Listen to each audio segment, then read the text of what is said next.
Yoho, apa kabar nakama semuanya? Semoga nakama semua selalu dalam keadaan yang sehat-sehat saja. Pada chapter sebelumnya, kita telah mendapatkan cerita di mana iblis bayi raksasa Muzan akhirnya telah terbakar oleh matahari. Jadi, bagaimanakah kelanjutan ceritanya? Baiklah, tanpa basa-basi lagi, langsung saja mari kita mulai.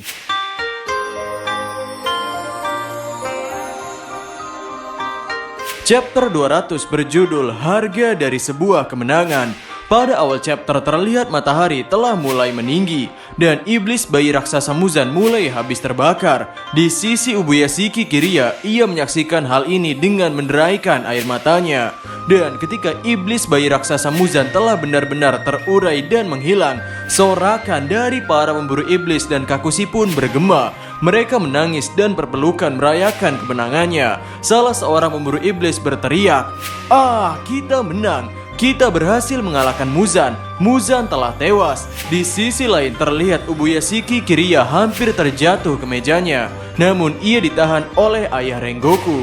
Namun Kiriya memberikan perintah dengan mengalirkan air matanya dan berkata, "Segera obati mereka yang terluka." Lalu para Kakushi tersadar bahwa hal ini belum benar-benar berakhir karena mereka masih harus mengobati orang-orang yang terluka. Dikala Kakushi ingin mengobati Himejima, Himejima berkata, "Sudah terlambat untuk menyelamatkanku.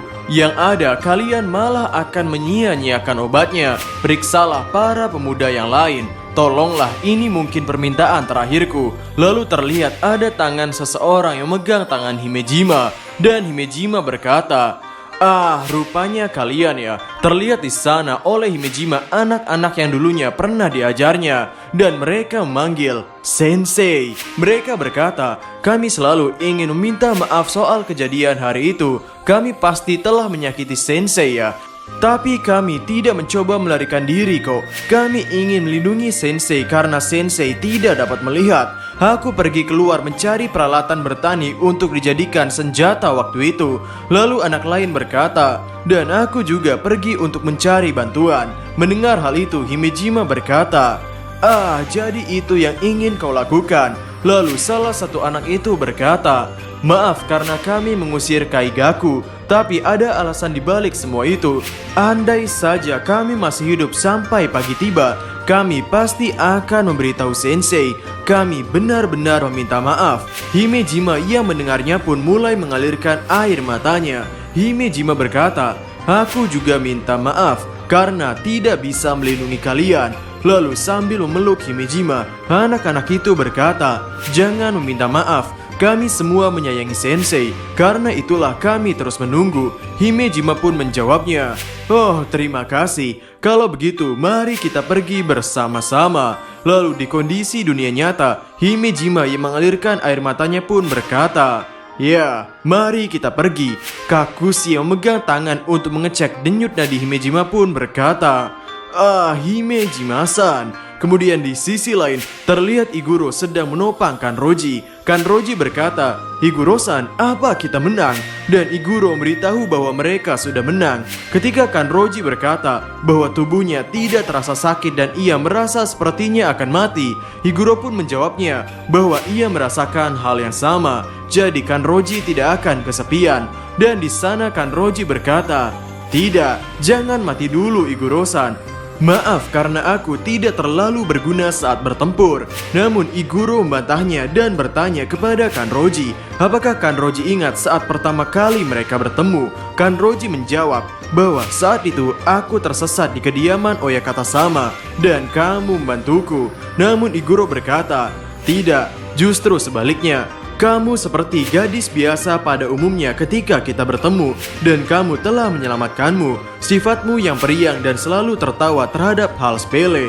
Aku yakin kamu pasti sudah melewati banyak hal untuk bisa menjadi seorang pilar. Tapi kamu sama sekali tak menunjukkan hal tersebut." Iguro masih melanjutkan, "Aku sangat menikmati mengobrol denganmu. Aku bahagia bisa merasa seperti pria biasa pada umumnya. Aku yakin yang lainnya juga merasakan hal yang sama. Kamu yang selalu bahagia dan ramah telah menyelamatkan hati banyak orang, dan kamu harus bangga. Aku takkan pernah membiarkan siapapun mengatakan hal buruk tentangmu.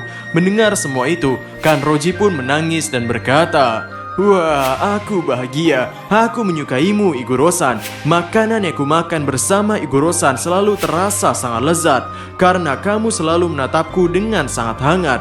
Iguro-san, kumohon jika kita terlahir kembali sebagai manusia, maukah kamu menjadikanku istrimu?" Dan Iguro pun menjawab, "Tentu, kalau kamu tidak keberatan denganku, dan aku pasti akan membuatmu bahagia. Lalu aku akan melindungimu supaya kamu tidak mati." Lalu panel berpindah memperlihatkan Sanemi yang melihat Genya yang berkumpul dengan adik-adiknya. Namun Sanemi bertanya-tanya kenapa ibu tidak ikut pergi dengan yang lain. Namun ibunya berkata tidak bisa. Dan ketika Sanemi memaksa agar pergi dengan anak-anak yang lain, ibu Sanemi berkata, "Tidak, ibu tidak bisa ikut dengan kalian. Orang yang sudah membunuh anaknya sendiri tidak pantas pergi ke surga." Mendengar hal itu, Sanemi menjawabnya, "Baiklah, kalau begitu aku akan ikut dengan ibu. Soalnya kalau aku pergi ke sana terlalu cepat, Genya pasti akan sedih.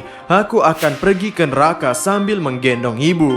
Lalu tiba-tiba ada ayah Sanemi yang melepaskan genggaman tangan Sanemi sambil berkata, "Lepaskan tanganmu, Shizu akan ikut bersamaku." Sanemi pun menjawabnya, "Tidak ayah, lepaskan tangan ibuku sialan." Lalu ayahnya berkata, "Kamu belum bisa pergi ke sini maupun ke sana. Bersyukurlah karena kamu adalah anakku.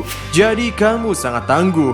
Dan hal selanjutnya yang terjadi adalah Shinazugawa Sanemi pun siuman. Lalu di sisi lain terlihat bahwa Inosuke masih hidup meski ia dalam keadaan sekarat.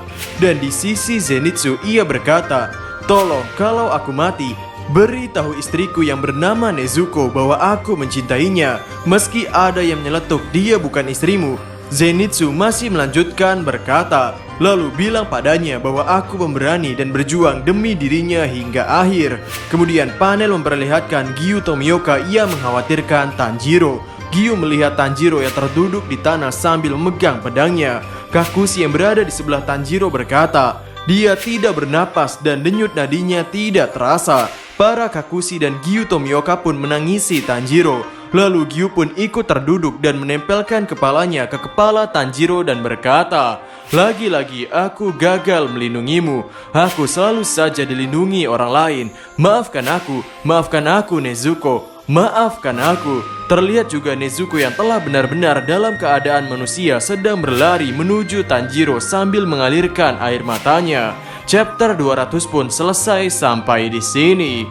Kemudian chapter 201 berjudul Raja Iblis. Pada cover chapter terlihat bentuk bayi raksasa Muzan. Di sana bertuliskan, "Bayangan kematian selalu berada di dekatku, seolah selalu menempel padaku.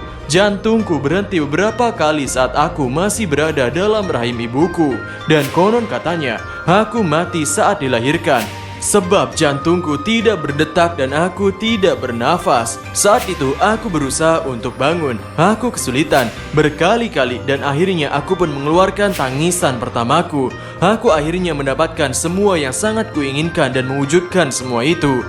Tapi apa yang bisa kulakukan seorang diri ada batasnya." Terlihat di sini bahwa sosok yang sedang bercerita adalah sosok Muzan. Lalu Muzan melanjutkan, "Ubu Yashiki, aku tak punya pilihan selain mengakui bahwa apa yang kau katakan itu benar. Semua makhluk pasti akan mati. Hanya pikiranlah yang abadi. Kau benar, aku tak mengingat orang-orang yang telah kubunuh. Jika tubuhnya sudah mati, semua sudah berakhir. Tapi kau tahu apa yang kau katakan? Pikiran akan terus terhubung dan takkan pernah mati. Bahkan aku melampauinya. Aku merasakannya sendiri. Aku gemetar karena emosi. Tubuhku akan segera menghilang oleh sinar matahari." Terlihat di sini Muzan memikirkan hal ini pada saat tubuh bayi itu akan hancur. Lalu Muzan berkata, "Akan tetapi pikiranku abadi. Aku akan meninggalkan pikiranku pada anak ini." Terlihat tangan Muzan akan memegang wajah Tanjiro. Kemudian Muzan pun melanjutkan, "Walau jantungnya sudah berhenti dan napasnya tidak berhembus lagi, sel-sel tubuhnya masih hidup. Kau masih baik-baik saja. Akan kumasukkan semua darah dan kekuatanku ke dalam tubuhmu. jika kau mampu lolos dari ajalmu, maka kau akan melampaui sinar matahari Kamado Tanjiro. Kau akan menjadi Raja Iblis karena kau adalah orang yang memiliki hubungan darah dengan Nezuko. Dan kau satu-satunya orang yang bisa menggunakan pernafasan yang paling mematikan itu.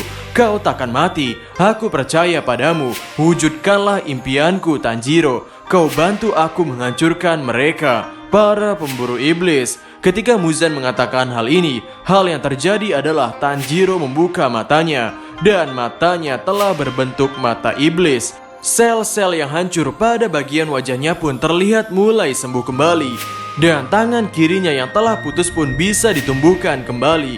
Dan Tanjiro pun memukul Kakushi dan Giyu yang ada di dekatnya. Dan ketika Tanjiro menunjukkan wajahnya, Tanjiro menyeringai khas iblis dengan banyak air liur yang berjatuhan. Giyu yang melihat semua itu minta kepada semuanya untuk menjauhi Tanjiro. Dan ketika Tanjiro terkena sinar matahari, kulitnya terbakar. Lalu Giyu pun berteriak, "Jangan melamun dan mundurlah. Siapapun yang masih bisa bergerak, bangkit dan berkumpullah."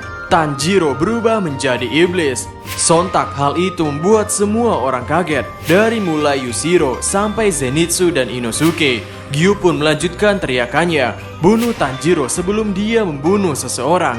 Lalu Tanjiro yang terbakar oleh matahari mencoba untuk berlindung di suatu tempat. Namun ia ditahan oleh Giyu Tomioka. Giyu berniat untuk membiarkan Tanjiro terbunuh oleh sinar matahari. Namun yang terjadi adalah tubuh Tanjiro berhenti terbakar, dan Tanjiro menyerang Giyu sampai Giyu mengeluarkan darah. Lalu Inosuke juga mulai memberikan serangan kepada Tanjiro sambil berkata, "Apa yang kau lakukan?" Melihat Tanjiro yang tetap bersikap seperti iblis, Zenitsu hanya bisa berekspresi tidak percaya akan hal ini. Dan ketika Tanjiro melakukan serangan dengan tangan kosong kepada Inosuke, Inosuke teringat karena kita adalah teman, kita sudah seperti saudara. Jika ada dari kita yang berjalan di jalan yang salah, temannya yang lain harus menghentikannya. Kita harus melakukan itu. Sesulit dan sesakit apapun itu, aku akan menebasnya. Aku akan menghentikannya. Aku akan. Belum sempat Inosuke menyelesaikan kata-katanya, ia teringat senyuman Tanjiro sambil memberikannya makanan. Dan hal itu mengakibatkan Inosuke berpikir, aku tak bisa menebasnya. Ini salah. Tanjiro, aku tidak bisa. Dari topeng babi Inosuke terlihat air matanya mengalir deras. Dan chapter 201 selesai sampai di sini. Di luar dugaan, dikala semuanya terlihat sudah selesai, Muzan malah merelakan fisik dirinya mati dan mewariskan ingatannya pada Tanjiro dan menjadikan Tanjiro Raja Iblis. Jadi, kira-kira bagaimanakah kelanjutannya? Nantikan di Zona Manga. Jadi, sampai ketemu lagi dan terima kasih banyak.